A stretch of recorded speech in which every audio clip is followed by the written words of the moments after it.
nosso Clustercast, que é uma conversa em família para quem busca uma excelência familiar, educar com alegria, lares luminosos e alegres. Aqui eu sou a Cissa Cluster e esse é meu ilustríssimo pai, Ney Cluster. Diz aí, pai, tudo bem essa semana? Como é que você tá? Tudo ótimo essa semana. Estamos aqui nessa sexta-feira, grande sexta-feira, né? E bacana a gente fazer essas conversas em família na sexta-feira, porque dá a possibilidade de a gente parar, pensar e tirar bons propósitos. É bacana ver essa ideia de pais proativos que se fala, que a gente tem que ser um pais proativos que cada semana consegue fazer um pequeno degrau. Se a gente consegue subir um pequeno degrau cada semana, a gente imagine o que é 50 pequenos degraus. A gente chega longe. Vai lá, é assim mesmo. Então, cada dia um pouquinho. E o tema de hoje é um tema que eu adoro, porque eu sou professora, você também além de falar aqui dos pais protagonistas, a gente vai ver aqui como que a gente pode ajudar os pais nessa fase, né? A fase escolar, né? Os filhos têm muitas demandas. Como que eu posso orientar melhor os meus filhos nesse processo? Então, a gente vai responder essa pergunta ao longo desse nosso vídeo de hoje, mas antes, eu quero trazer aqui a pergunta que fizeram na semana passada, porque, gente, quem está acompanhando, a gente sabe que dá para mandar pergunta lá no Instagram, manda pra gente aqui nos comentários, enfim, manda essa pergunta que a gente responde rapidinho aqui no começo do nosso próximo podcast. A pergunta que eu recebi sobre o tema da insegurança foi o seguinte, diz assim: Cissa, tento ajudar a minha filha de 2 anos e por causa de uma fronha que eu esqueci, ela me deu um baile no último sábado. Queria saber como ajudar. Aí eu escrevi para ela para entender melhor esse negócio da fronha e tal, se era... E ela me escreveu que ela estava saindo de um churrasco, esqueceu essa fronha em casa e a filha não queria descer, ela tinha viajado quase que 1 hora para chegar e estava, enfim, não sabia como lidar com essa situação. Pai, o que você faria no lugar dela? Tá ali com a criança chorando, nervosa, agitada, agoniada. Você volta para casa para buscar a fronha, deixa ela em casa, desce pro churrasco, com o baile mesmo. Como você resolve esse negócio? Essas são saias justas que a gente tem, e a gente já viu isso em churrasco, viu na missa, viu em outras coisas assim. Mas num período de 2 anos, uma coisa importante que o pai pode fazer não é focar no problema, é mudar o foco da criança. É muito interessante. A gente tinha lá em casa, não sei se você lembra, quando alguém batia a cabeça, começava a chorar, ou estava doendo a cabeça, mas a gente olhava para cima e falava: vamos achar as joaninhas aqui, vamos fazer alguma coisa aqui. Ou seja, você tirar o foco da criança e não ficar no problema. Então, se você viu que você esqueceu, procura já ir colocando, olha, você vai ver vamos descobrir algumas coisas que vai ter nessa casa nova, vamos ver se é igual à nossa casa, vamos fazer, ou seja, você mudar o foco da criança. Não é um problema de insegurança, eu acho que aí é um pouquinho de técnica, só de você mudar o foco. Né? Tá? Acho que aí o foco seria mudar. Tira o foco. O problema, a solução aí era tirar o foco do problema, era fazer ela ver coisas bonitas. E uma criança de 2 anos, ela muda rapidamente. E agora temos a grande pergunta, que é: como orientar o nosso filho no tema dos estudos? Temos aqui algumas mães que me perguntam, e é assim: olha, como que eu posso orientar melhor o meu filho, porque ele não está fazendo as tarefas completas, fica arrastando aquela tarefa a tarde inteira, e quando eu vi já perdi a paciência, já mandei guardar, não foi até o fim. A filha diz que não entende nada, e na hora que eu vou fazer junto, aí ele quer que eu fique ali do lado, nunca sei o tempo que eu preciso dedicar a isso. Ou não, falo para ele fazer lá e quando eu vejo vem um monte de nota baixa e depois eu levo um susto, porque eu acho que era para dar autonomia, e quando eu vejo parece que não sei se dou autonomia, se não dou, não sei se isso já acontece com quem está ouvindo a gente. Como que eu posso orientar diante de todo esse leque aqui, daqui 50 podcasts, mas que a gente vai tentar trazer 3 soluções para a gente focar na essência do tema do estudo dos filhos, né? Como que você nos dá aqui uma orientação para a gente começar esse foco aqui de uma solução? Esses problemas são muito comuns e eu, com os 9 filhos lá, vivi quase todos. Né? Posso falar, eu devo Pode do fazer, A, do B, do A, do B, do C. Teve uns que teve nota baixa, teve outros que tinham dificuldade nas tarefas, teve outros que tinham dificuldade de concentração.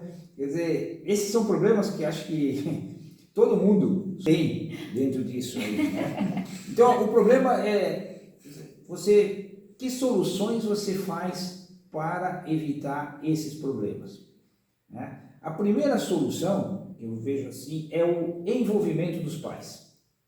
Os pais têm que estar envolvidos dentro dessa tarefa, dentro do estudo, principalmente quando as crianças são pequenininhas. Não pode ser, você tem que fazer a tarefa, e não é uma coisa da mãe, nem do pai, é de ambos.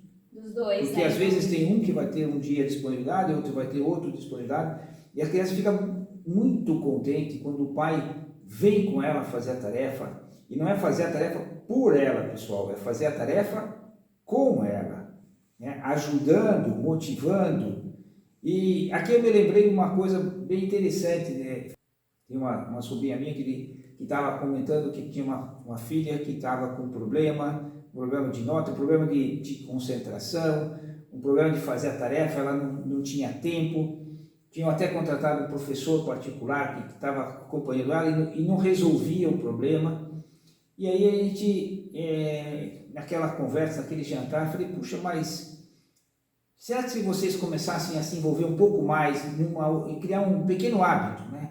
Um pequeno hábito de leitura de 10 minutos com ela. Com aqueles 10 minutos, ela começou a ver que as coisas tinham início, meio e fim. Com aqueles 10 minutos ela viu que, e não era o que elas tinham que fazer, era a leitura do pai, a mãe, todo mundo estava na hora da leitura, eles se divertiram com aquilo, e aquilo foi dando para ela uma capacidade de realizar aquela tarefa melhor. E essa semana aí a gente recebeu um boletim dela, assim, feliz da vida, que as notas foram altíssimas, melhoraram bastante, elas estão felizes da vida. Mas foi o envolvimento dos pais, que aquilo não era uma tarefa, né? Que antigamente ela falava, vai fazendo a tarefa aqui que eu vou fazer no almoço. E a filha não queria fazer a tarefa, ela queria estar com o pai e com a mãe. Quando o pai e a mãe estão fazendo a tarefa, eu estou com o pai e com a mãe fazendo a tarefa e estou ótimo.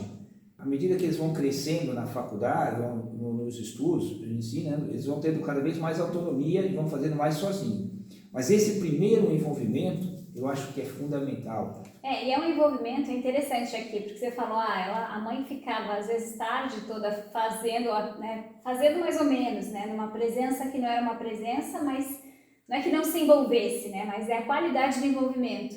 De repente, uma ação estratégica que eles colocaram ali, de sentar os dois juntos para mostrar para ela que é gostoso ler, né, e aí fez com que ela, né, virasse a chave ali do querer saber ler, né? Do querer se envolver mais com a lição ou com a leitura, enfim. O que parecia uma lição extra, né? Se for pensar, nossa, já tenho que fazer lição, agora tenho que sentar mais 10 minutos para ler com ela.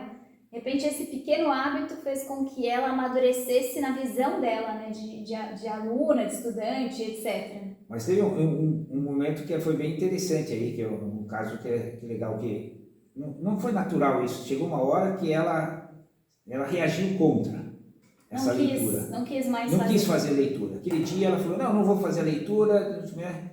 E o que os pais deveriam fazer? E aí eles optaram em fazer o certo, que é, então, se não quer fazer, vamos nós fazermos.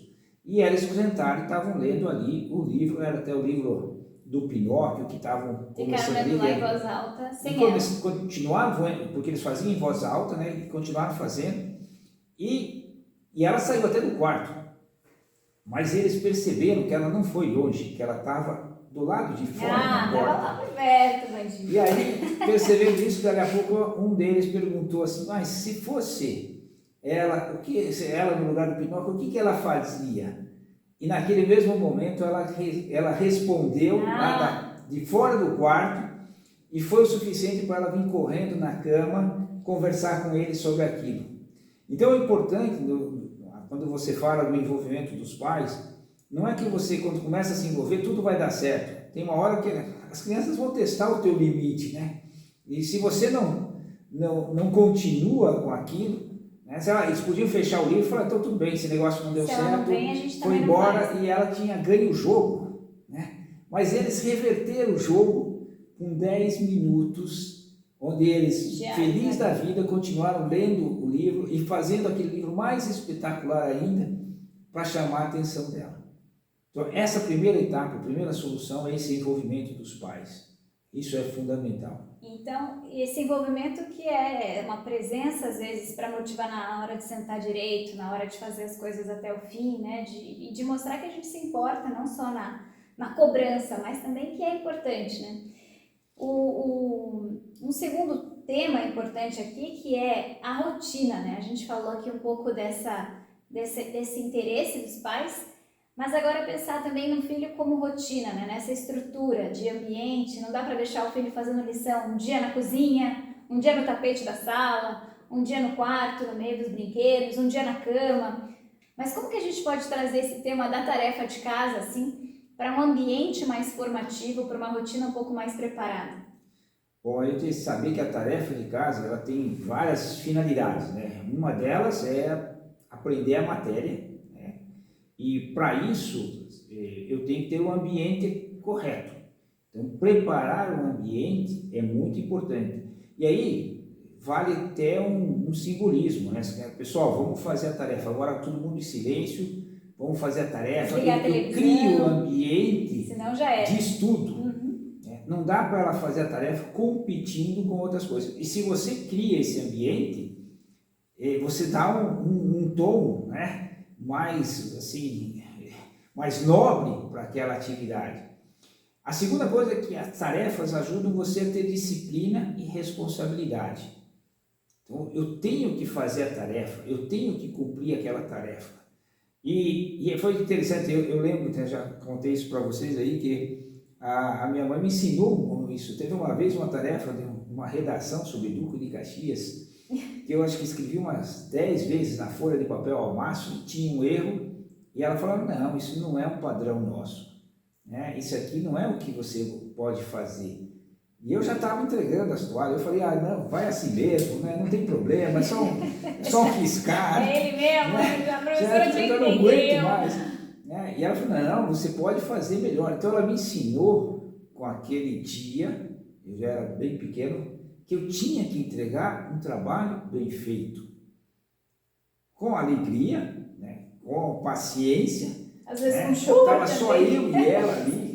Eu queria dormir, já não aguentava mais, e ela me fez fazer uma vez. Até uma hora que eu falei, não, eu vou prestar a máxima atenção, não posso errar. Falava, me ajuda, e ela foi indo junto comigo, e a gente fez, entregou, e eu saí feliz da vida.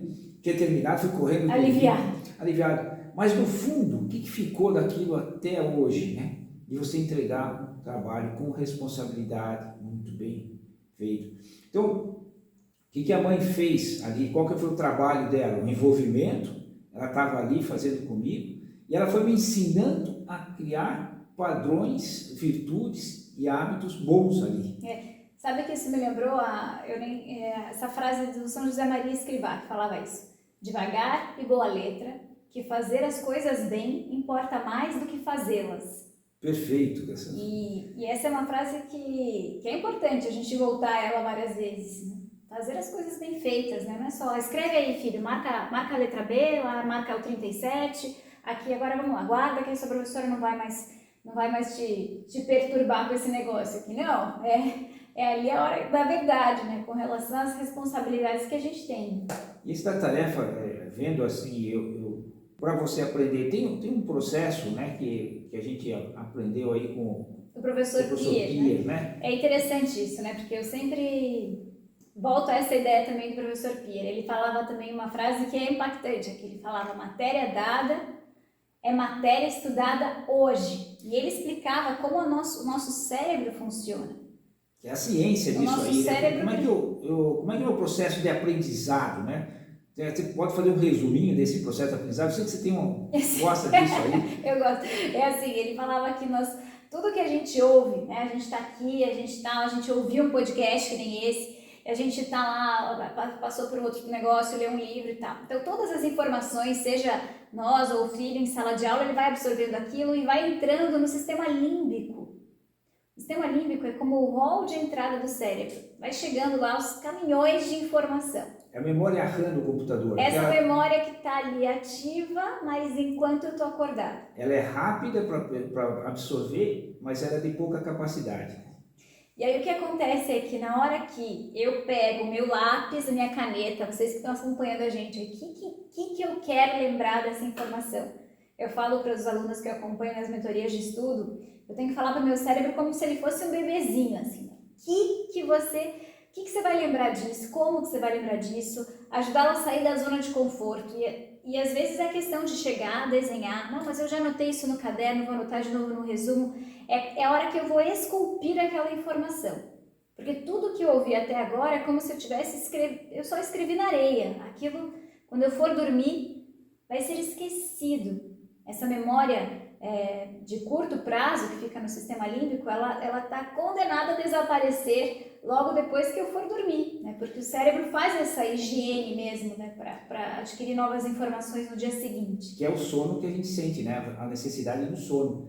E aí a gente tem que dar informação para o cérebro do que guardar. A gente guarda pela emoção. Sim, eu guardo a piada do professor, mas não guardo a equação de segundo grau. Mas a piada eu guardei, a coisa não. Como é que eu guardo a equação, né, do segundo grau? Eu preciso treinar muito, preciso pegar o lápis e a caneta, e aí o cérebro fala, olha, se não foi pela emoção, foi pelo suor que esse negócio arrancou de mim. Então vou guardar essa informação ali no córtex, que é para não esquecer isso outra vez. Né? Então aí é usar a ciência, né? Que a educação é paixão, é arte, é ciência. E quando a gente fala aqui, que a Cissa sempre fala no início, né? Pega a caneta aí e anote algumas ideias, esse não é uma questão é porque você estava falando justamente o que você aprendeu com o professor Pia, né? Se você consegue pegar 2 ou 3 ideias e colocar no papel e deixar pendurado em algum lugar do que a gente está falando hoje, como um hábito,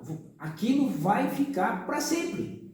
Olha, você vai ajudar a aprender esse conceito. Não importa se é sobre educação ou sobre a semana passada que a gente estava falando de insegurança, pegar 2 ideias e colocar no papel, escrever. Né? Tem que ter um caderno. O que ficou? Perguntar para a gente, né? O que ficou dessa aula que eu ouvi? Para as crianças também, o que o pai pode fazer? Pode chegar no carro e falar, filho, que aulas que você teve? O que você aprendeu? O que foi mais marcante? Às vezes a criança vai dizer, nada, nem sei.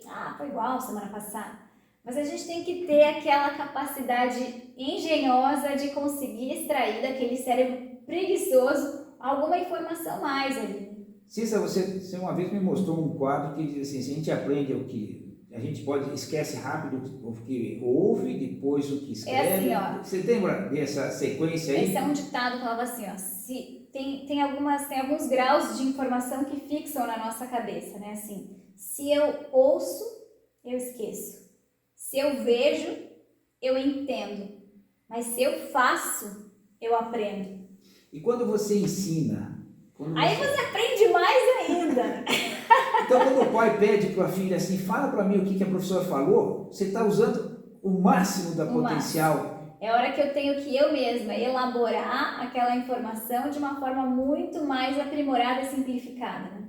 Então, o que a gente pode fazer? Quando o pai se envolve, não é que o pai tem que fazer o resumo para o filho. O pai tem que perguntar, tem que ter essa presença atenta para ajudar na postura, para ajudar na atenção, para que o filho faça com foco. O pai não vai ser uma muleta para o filho, mas depois o pai pode também ajudá-lo a saber fazer uma verificação do que ele aprendeu, do que ficou para trás, né? Se ele está checando aquela informação, pode fazer um jogo de verdadeiro ou falso, um jogo da memória. Às vezes eu falo para os pais, ela está com dificuldade na tabuada? Por que você não faz lá com ela um jogo da memória e cada dia a gente faz esse jogo? São 10 peças, hoje vai ser a tabuada do 3, amanhã vai ser a tabuada... Constrói e depois do jantar pega o jogo, a caixinha e faz com ela. Pode ser feito isso quando está levando a filha e trazendo no carro, vai perguntando. Essas estratégias, né, os pais podem ter, a gente tem que saber. Você lembra da soma das placas do carro? O pai fazia isso, fazia somar lá, faz as dezenas com as, enfim, né? Mas o que é legal a gente saber? Primeiro, esse olhar atento, me importa e vamos lá, vibrar com o filho, o que ele está aprendendo, vibrar junto, contar coisas também que aprenderam nessa época, como que entendeu esse assunto. Depois ajudar que o filho veja na tarefa uma oportunidade de crescimento.